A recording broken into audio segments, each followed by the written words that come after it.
baş dünya. Bu durmuşun yoluken, sağ hem soluken, dirkem avrayıverdirken. Ömür şeylerde gıysa, bizi beylerde gısma. Bolluy bizi sıynama, adaletsiz dünya. Şu ölümden ayırma, ayırma. Başka da cislam ok senin, yakılamdan ayırma. Şükür şuunki günümden beni ayırma, ayırma. Doğallamdan, dostlamdan, yalan dünya, yalan dünya. Adaştırma yolumdan.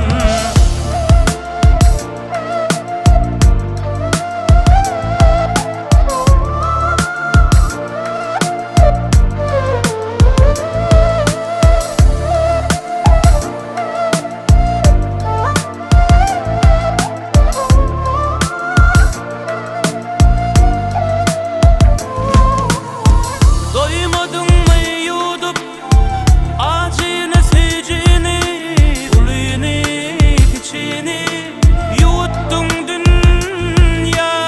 Doymadın mı oynap bizi oyunun bilen, yaktın gençe aşığı, ağarttın bu saçları.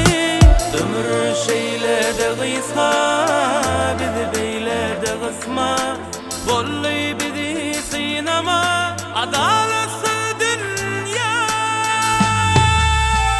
Şu ölümden ayırma, ayırma. Başka da cislam ok senin, yakılamdan ayırma. Şükür şuunki günümden beni ayırma, ayırma.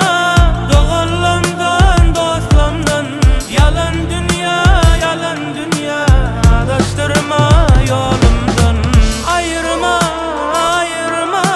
Başka da cislam ok senin, yakılamdan ayırma.